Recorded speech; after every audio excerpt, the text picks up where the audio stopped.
Get out! My mother-in-law, Catherine's harsh words hit me like a cold wind when it was decided that my husband would be sent to work in another country. Catherine took our house away from me and my little girl. With no place to go, I ended up in the park, holding my 2-year-old daughter, feeling lost and unsure of what to do next. Suddenly, police officers surrounded us. "Please come with us to the station," they said as rain poured down, making me shiver from the cold. Reluctantly, I followed them to the police station. There, I was surprised to see someone unexpected waiting for me.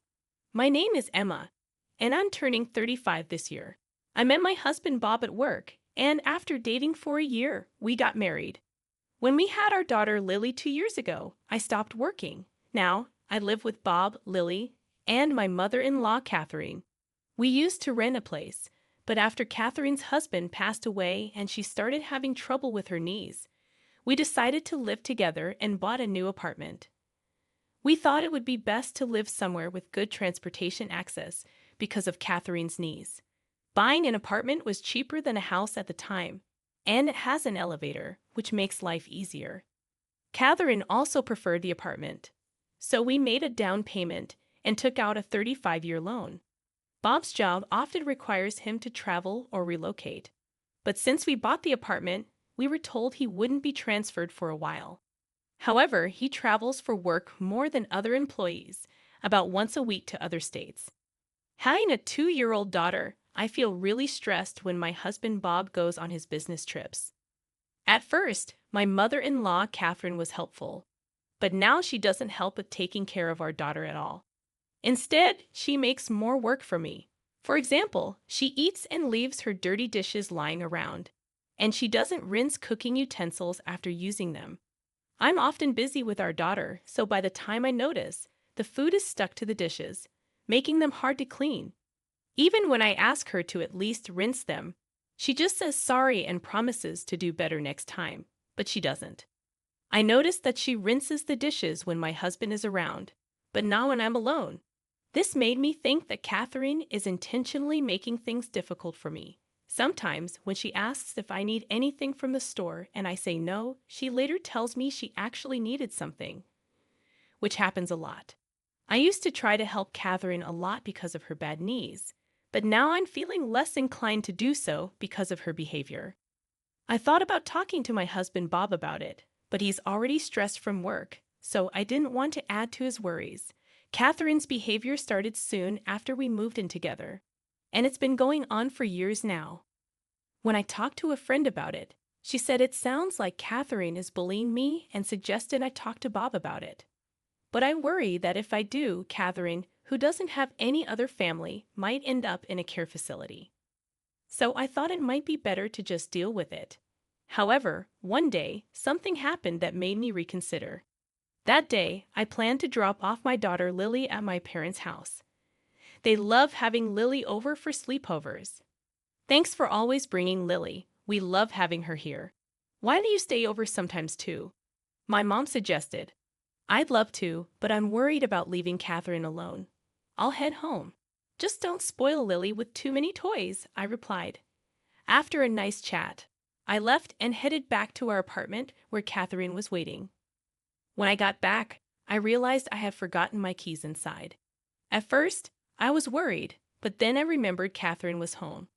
I tried calling her using the intercom, but there was no answer. Maybe she had gone out.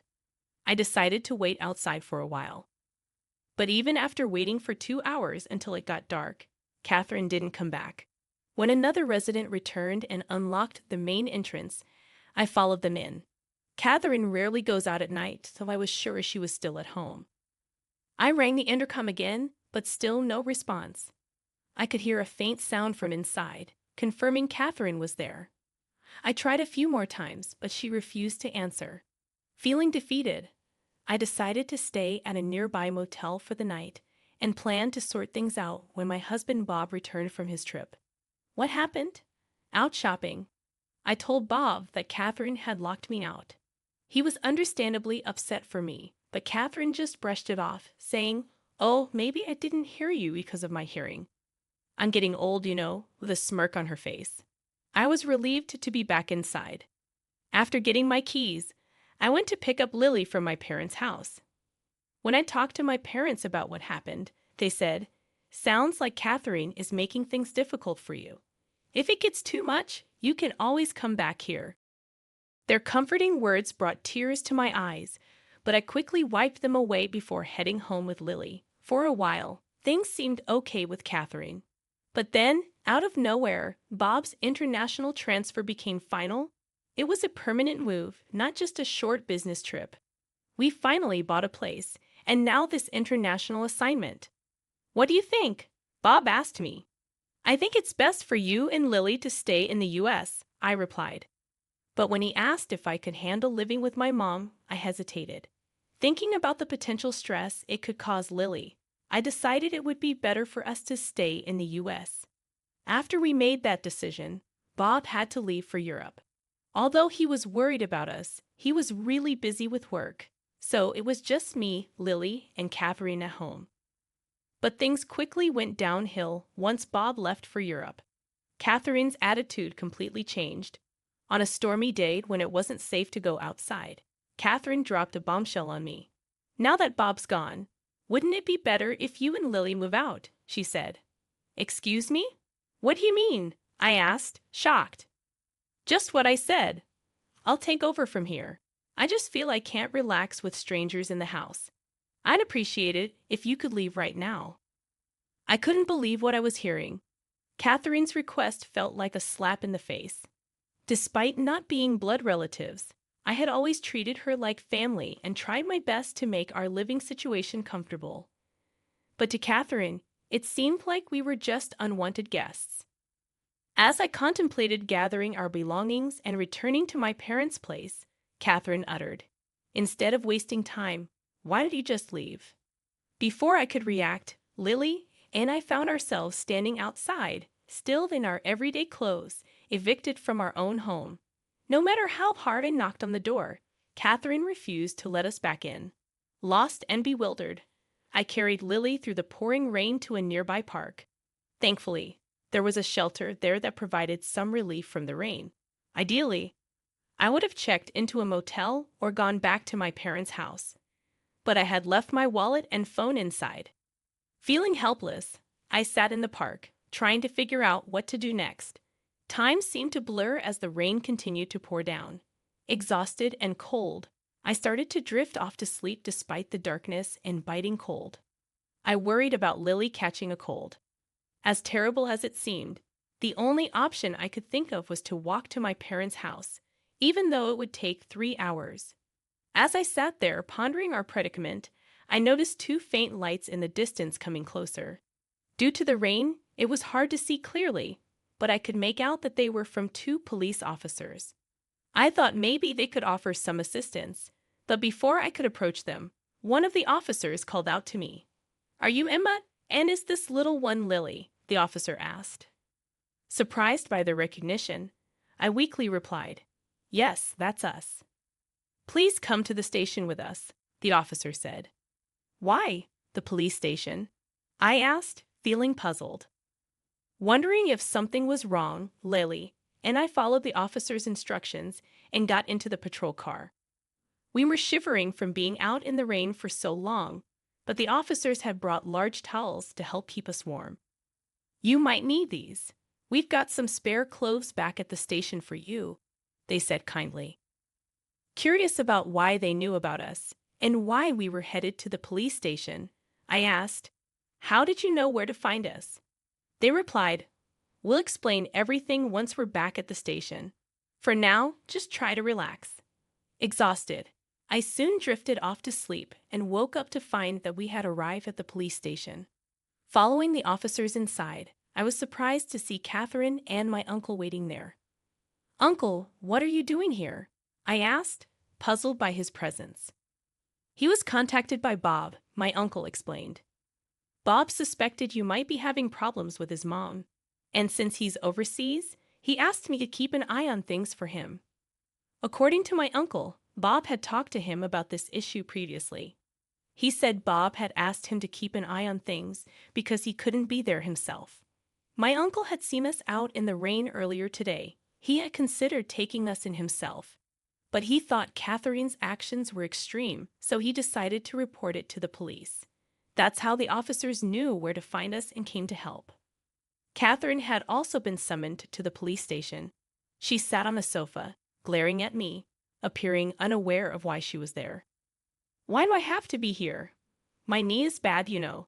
If Bob was here, this wouldn't be happening, Catherine argued. But the whole situation stemmed from Bob asking my uncle for help. In discussions with the police, it seemed likely that there could be legal consequences. Therefore, I was advised to consider hiring a lawyer. That's an exaggeration. I just locked the door, that's all. I didn't do anything else, Catherine defended herself. Do you even realize what you've done? You threw Emma and a little child out in pouring rain. That's unforgivable, my uncle defended us, asserting that I was the rightful owner of the house. That's impossible. Bob is the head of the household. He's the rightful owner. Now that he's not here, it should be mine, Catherine argued. Catherine believed Bob was the owner, but she was mistaken. In fact, my uncle, who runs a real estate business, helped us get a great deal on a condo. Bob suggested putting the property under my name. I didn't think much of it at the time, but now I'm grateful I listened to Bob's advice. Following my uncle's guidance, I decided to hire a lawyer. The lawyer explained that it would be difficult to remove Catherine from the house. Therefore, the best option might be to place her in a care facility. Upon hearing the lawyer's advice, I immediately called Bob to explain the situation. Bob hadn't realized the situation had escalated so much and said he wanted to return from Japan to discuss it properly. He also mentioned he was considering placing Catherine in a facility. Meanwhile, Catherine, oblivious to all this, was snacking on crackers casually at the police station. Since I couldn't return home with Catherine, I decided to stay with my parents until Bob returned. He would be back in a week, giving us time to think about our next steps. If Bob didn't support me, divorce seemed like the only option. I regretted not seeking advice sooner. A week later, Bob returned from Europe and was at the house with Catherine, so I moved back home from my parents' place. Bob had to return to Europe soon due to the urgency of his job. He could only stay in Japan for a few days, so we needed to discuss our next steps. I'd heard some things from Emma's uncle. Is all of that true? Bob asked. It's all lies. I haven't done anything. Emma's plotting something to evict me. Catherine stubbornly refused to admit any wrongdoing. She even accused me of scheming against her. Bob, who I expected to support me, seemed to want to consider Catherine's perspective. I understand. So do you have any evidence to prove Emma's plotting something? He asked. Evidence? Of course not, Catherine replied. I see. Emma, do you have any evidence? Bob turned to me. To be honest, I've been so busy with work, I haven't been able to keep an eye on things. I'm not sure who to believe, I admitted. I handed Bob something I had with me. What's this? He asked. It was a voice recorder I had been using. It contained recordings of Catherine's verbal abuse towards me, including the time she evicted us. When Bob played it, he heard Catherine saying hurtful things like, "Such a worthless wife. I wonder why he even married you." Hearing this, Catherine quickly began to defend herself. This is taken out of context. Everyone has their moments, right? I was just frustrated at that time, but it was just this once. As Catherine claimed this, the voice recorder played more recorded verbal abuses, showing that it wasn't just a one-time thing. Bob's hand, holding the voice recorder, trembled with tension and anger. Meanwhile, Catherine looked guilty. Mom, what is this about? Bob asked, but Catherine remained silent. If you won't answer, then I assume this is all true. If so, I need to protect Emma and Lily. You understand that, right? Bob's anger was palpable, something I had never seen in him before. Catherine, seeing this side of Bob for the first time too, looked frightened and couldn't say a word. After several discussions before Bob's return to Europe, I made it clear that I couldn't continue living with Catherine. With Lily around, I couldn't risk another incident like the one before. Bob seemed to agree, leaning towards placing Catherine in a care facility. However, Catherine strongly opposed the idea, making the discussions more complicated. Despite the opposition, I decided to sell the house. "You can't stay here anymore. If you don't want the facility, you'll need to find another place," I told Catherine. "How dare you decide this on your own? I won't allow you to sell the house." Catherine resisted the idea, but it was a difficult request to ignore. Lily and I had already decided to move to Europe. Bob regretted not being more present for his family and wanted to be there for us moving forward. Although I was hesitant about living abroad, knowing Bob would be with us reassured me. Plus, Lily is only 2, and it would be beneficial for her to learn and grow in Europe. Therefore, selling the condo, which still had a mortgage, was the only viable option. If we left it as it was, Catherine would have to cover the mortgage, but her fixed income wouldn't suffice. Given her future prospects, it was crucial for someone to assist her. Despite our efforts, Catherine refused to move into a facility voluntarily, so we had no choice but to arrange for her to be placed there forcefully. "I'm sorry, but I have to head back to Europe. Could you handle any necessary procedures here?" Bob asked before leaving. With the help of others, I managed to finalize Catherine's admission into the facility. The staff there kept me informed about her condition, but unfortunately, she wasn't doing well. It would be one thing if she were simply feeling down, but it seemed she was causing trouble for the staff and other residents. Before heading to Europe, I visited her to check on her well-being.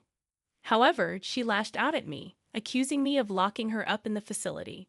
She also complained to the staff about the food, comfort of the beds, and other residents' behavior, expressing frustration and dissatisfaction. When I apologized to the staff for Catherine's behavior, they were very understanding. "It's okay," one of them assured me. "We're used to dealing with this kind of behavior. Just leave it to us. We'll keep you updated, and if anything happens, we'll give you a call, so don't worry." Despite all the trouble Catherine caused me while we lived together, I couldn't help but feel concerned as I headed to Europe.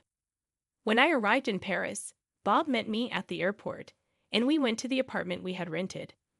Rents in Paris are known to be higher than in Texas, but thanks to the housing allowance from Bob's company, we were lucky to find a spacious and affordable place. Living in Paris has been a delightful experience for me and Lily. Our neighbors are incredibly friendly, even though I'm still learning French. Recently, one neighbor shared wine and cheese with me, and I returned the favor with mac and cheese. I'm slowly learning French, and Lily is picking it up too. I've enrolled in a language school to improve further, where I've made friends with other Americans new to France. In the past, I had to constantly worry about Catherine back in the States, which often stopped me from fully enjoying outings with friends. But here in Paris, I can relax and enjoy leisurely lunches. My main concern now is Lily, who is still too young for kindergarten. Most kids in France start kindergarten at 5, so I hope she learns enough French by then. Luckily, Lily seems to be learning quickly. Once Lily starts preschool, I'm considering getting a job. Bob is supportive of me staying at home, but being in Paris has made me want to explore new opportunities.